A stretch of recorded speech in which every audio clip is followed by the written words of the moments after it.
नमस्कार, मैं हूं रविकांत। स्वागत है आप सबका। दिल्ली के विधानसभा चुनाव की घोषणा के साथ ही एक औपचारिक द्वंद्व की शुरुआत हो गई है राजनीतिक दलों में।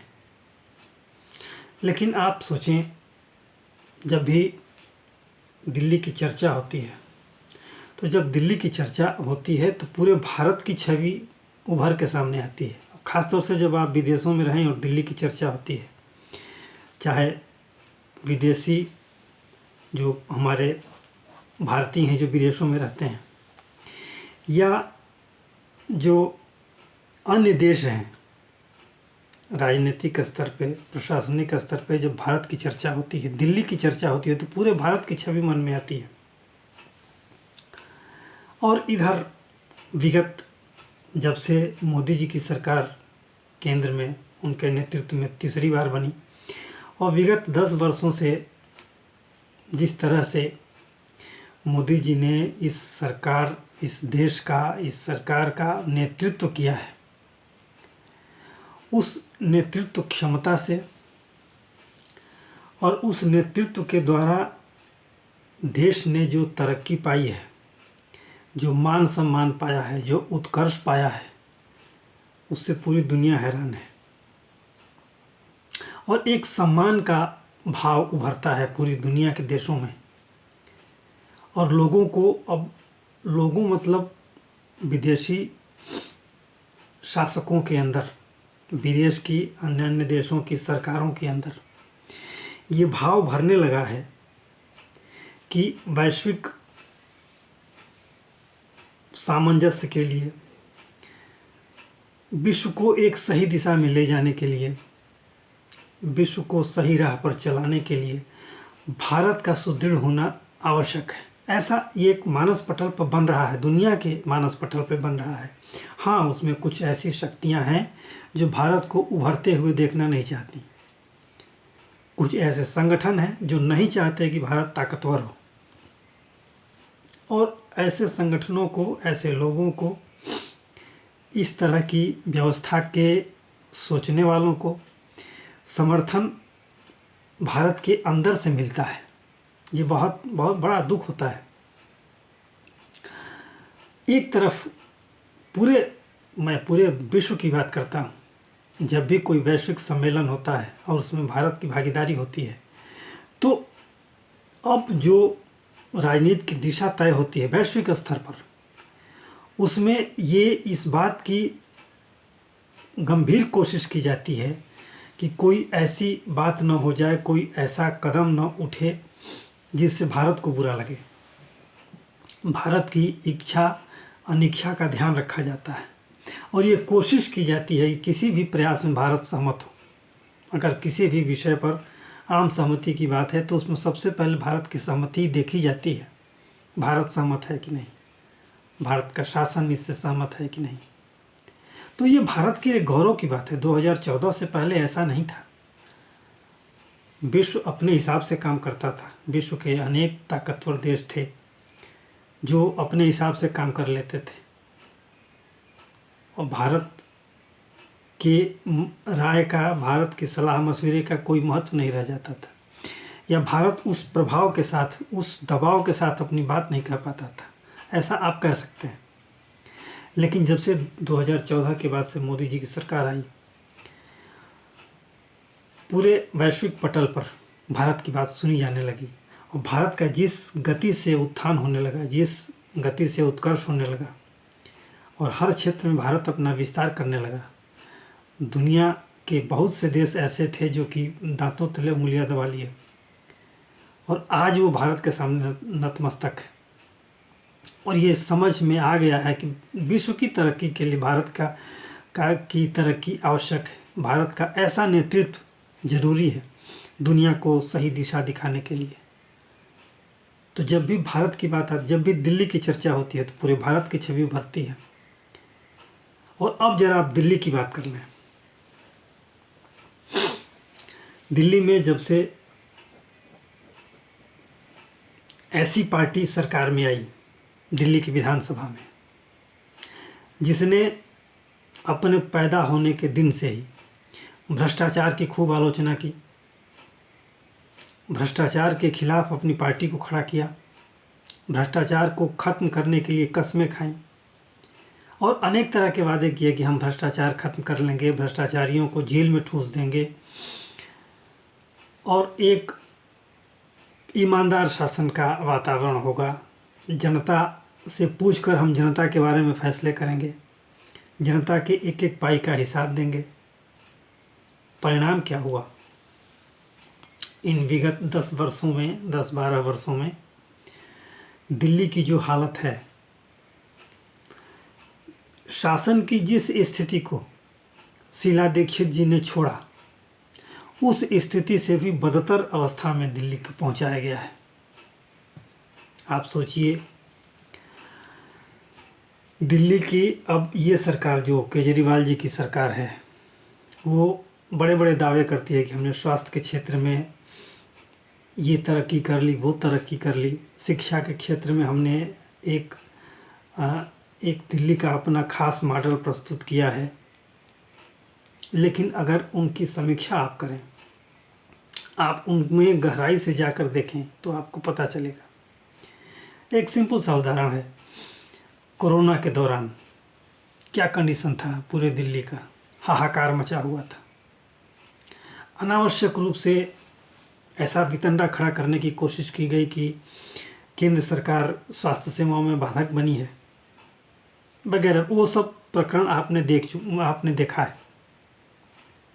और अंत में जब सुप्रीम कोर्ट की झिड़की मिली तो उन्हें एहसास हुआ कि हमने कुछ गलत किया, माफ़ी भी मांगा उन्होंने। खैर, दिल्ली की स्वास्थ्य व्यवस्था इन 10 वर्षों में चौपट की गई, दिल्ली की शिक्षा व्यवस्था इन 10 वर्षों में चौपट की गई, दिल्ली की सफाई व्यवस्था, न नगर पालिका की व्यवस्था सही है। नगर पालिका मीन्स नगर निगम। कूड़े का ढेर हटाने की बात की थी, कूड़े का ढेर ज्यों का त्यों है। जमुना की सफाई की बात की थी, जमुना ज्यों की त्यों मैली है, बल्कि इन 10 वर्षों में और ज़्यादा मैली हो गई। नालियों का पानी सड़कों पर बहता है, सड़कें इतनी जर्जर अवस्था में है कि लोग माने दांत पीस के रह जाते हैं, क्रोध के मारे अपनी मुट्ठियां भींच लेते हैं, लेकिन उनके हाथ में तो कुछ है नहीं। प्रचंड बहुमत से 2-2 बार सरकार बनी, केजरीवाल जी की सत्ता में रहे, खूब मज़े काटे। एक समय था कि उनकी कैबिनेट के अधिकांश लोग जेल में थे, मुख्यमंत्री खुद जमानत पर घूम रहे हैं। ये कौन से ईमानदारी की और इस तरह की मिसालें दे करके वो सत्ता में आए? क्या मिसाल देना चाहते थे, क्या प्रस्तुत करना चाहते थे जनता के सामने? आज पूरी पार्टी भ्रष्टाचार के कटघरे में खड़ी है। एकमात्र ऐसी पार्टी है आम आदमी पार्टी, जो पूरी पार्टी भ्रष्टाचार के आवरण से घिरी हुई है। उनके कैबिनेट के अधिकांश लोग जेल में हैं या जमानत पर हैं, मुख्यमंत्री खुद जमानत पर हैं, कई महीने जेल में रहे और जमानत पर छूट कर आए हैं। तो आप ऐसे आदमी से किसी तरह की उम्मीद नहीं कर सकते। अब सोचिए, जो व्यक्ति भ्रष्टाचार को ख़त्म करने के लिए सत्ता में आया, जिस व्यक्ति ने अपने बच्चों की कसम खाई, जिस व्यक्ति ने अनेक दावे किए कि हम ऐसा कर देंगे, वैसा कर देंगे, दिल्ली को लंदन बना देंगे, दिल्ली को पेरिस बना देंगे, और दिल्ली शायद पूरी दिल्ली झुग्गी झोपड़ी में तब्दील हो चुकी है। दिल्ली का सामाजिक सौहार्द, जब भी दिल्ली की चर्चा होगी और केजरीवाल जी की चर्चा होगी तो दिल्ली के सामाजिक सौहार्द की चर्चा जरूर होगी। दिल्ली में वैमनस्यता के बीज गहराई तक बोए गए, 2 धर्मों के बीच, 2 संप्रदायों के बीच, 2 खास समुदायों के बीच पूरी दिल्ली एक तरह से वक्फ की संपत्ति हो चुकी है। ऐसा एक खास समुदाय कहता है कि दिल्ली का हर चप्पा चप्पा वक्फ की प्रॉपर्टी है। तो जो ये स्थितियां आ गई हैं, आप दिल्ली की परिवहन व्यवस्था को देख लीजिए। दिल्ली की परिवहन व्यवस्था किस स्तर पे आ गई है। दिल्ली का वायु प्रदूषण, हालांकि प्रदूषण पूरे देश में है कमोबेश, ये समस्या जैसे ही जाड़े की शुरुआत होती है ये समस्या पैदा हो जाती है। लेकिन इन 10 वर्षों में जो प्रदूषण की समस्या बढ़ी है वो अप्रतिम है। कुल मिला के इन 10-12 वर्षों में दिल्ली में समस्याओं का अंबार बढ़ा है। तो इसको देखने के बाद ऐसा लगता है कि दिल्ली उजड़ती गई है इन 10 वर्षों में। अब इतिहास के एक चर्चा हम यहाँ करेंगे आपको। ऐसा इतिहास में दर्ज है कि दिल्ली 7 बार बसाई गई, 7 बार उजड़ी, 7 बार बसाई गई। और इन 10 वर्षों में आप देखेंगे तो लगता है जैसे दिल्ली 8वीं बार भी उजड़ गई। और ये 2025 शायद दिल्ली को फिर से बसाने की उम्मीद हो, एक बेहतर दिल्ली बने, एक स्वच्छ, सुंदर और सांप्रदायिक सौहार्द की मिसाल बने दिल्ली, यमुना स्वच्छ और साफ हो। ये 7 दिल्लियाँ कौन कौन सी थीं पहले तो आप जानते हैं। इंद्रप्रस्थ, महाभारत के काल में इसी इलाके को इंद्रप्रस्थ कहा गया और महाभारत का जो युद्ध हुआ उसमें सब कुछ विनाश हो गया, सब कुछ विनष्ट हो गया। उसके बाद एक नए समाज का उद्भवन हुआ, पुष्पवन और पल्लवन हुआ, एक नया समाज हमारे सामने आया। उसके बाद ऐतिहासिक काल में आप आए थोड़ा सा बाद में, वो तो इंद्रप्रस्थ तो काफ़ी प्राचीन काल की बात हो गई। उसके बाद जो दिल्ली आई, लाल कोट का जिक्र आता है कि दिल्ली को एक लाल कोट के नाम से एक नई दिल्ली बसाई गई और ख़ास तौर से इस पर तोमर वंश के शासकों ने इस क्षेत्र में अपनी राजधानी बनाया और बाद में चलकर उसी तोमर वंश और चौहान वंश के अधीन ये दिल्ली रही। दिल्ली और राजस्थान का जो दक्षिण पूर्वी इलाका है वो पूरा इलाका, वो अगले प्रकरण किसी में हम बताएंगे विस्तार से। उसके बाद जो दिल्ली बनी, पृथ्वीराज चौहान ने किला राय पिथौरा के नाम से, चूँकि राय पिथौरा उनकी उपाधि भी थी पृथ्वीराज चौहान की, और इसी नाम से एक किला भी बनवाया। उसके बाद जब मुस्लिम आक्रमण हुए, ख़ास तौर से तुर्कों का, जिनमें से सर्वप्रमुख हैं खिलजी, खिलजियों में अलाउद्दीन खिलजी ने एक सिरी नामक जगह पर दिल्ली अपने राजधानी की स्थापना की। उसके बाद तुगलकों ने एक नई राजधानी बनाई तुगलकाबाद के नाम से। उसके बाद फिरोज शाह तुगलक ने, जो मोहम्मद तुगलक का उत्तराधिकारी था, उसने भी एक कोटला फिरोज शाह के नाम से फिरोजाबाद नगर बसाया और वहाँ अपनी राजधानी बनाई।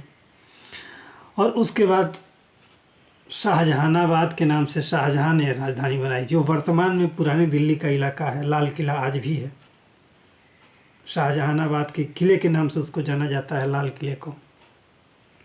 जमुना के किनारे ये लाल किला स्थित है, आप सभी जानते हैं।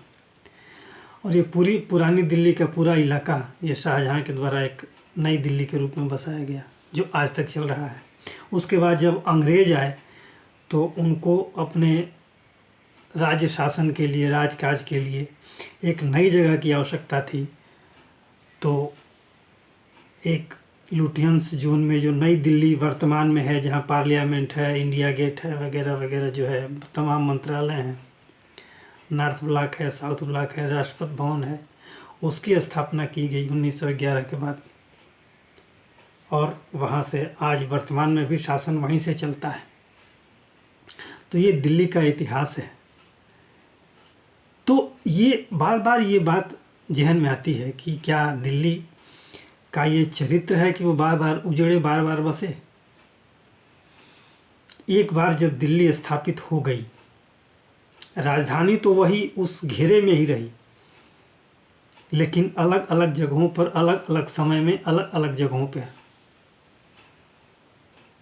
और इस दौरान जो वर्तमान दिल्ली है किस स्थिति को प्राप्त है, उसका उत्थान किसके हाथ में है? सबसे पहले तो जनता के हाथ में है।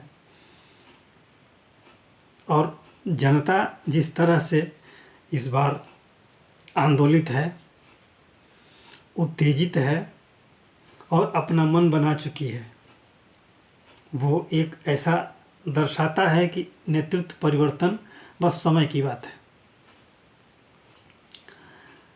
कौन होगा, क्या होगा, कैसे होगा, वो आने वाला समय तय करेगा और ये जनता को तय करना है। चुनावी समर में रणभेरी बज चुकी है। 3 पार्टियां, एक तरफ कांग्रेस, एक तरफ आम आदमी पार्टी, एक तरफ भाजपा, ये तीनों पार्टियां अपने अपने हिसाब से चुनावी मैदान में हैं। आम आदमी पार्टी के प्रति जो जनता की नाराज़गी है वो जगजाहिर है। कांग्रेस हाशिए पर है, वो चाहती है कि हमारी भागीदारी हो, वो इसे त्रिकोणात्मक बनाने की लगातार कोशिश कर रही है। होगा नहीं होगा वो अलग बात है। और भाजपा तो प्रमुख दावेदार है। भाजपा ने दिल्ली के विकास के लिए एक नए तरीके का जो विकास का मॉडल है उसने प्रस्तुत करना शुरू कर दिया है। दिल्ली को किस ओर ले जाना है, कैसे ले जाना है और दिल्ली का विकास किस तरह से करना है और कितने समय में दिल्ली को वैश्विक स्तर पर पहचान बना देनी है। हालांकि दिल्ली की पहचान वैश्विक स्तर पर है, आज भी है, सब कुछ खत्म होने के बाद भी है, लेकिन दिल्ली की असल पहचान वो है जहां विकास के हर पैमाने अपने शीर्ष पर हों,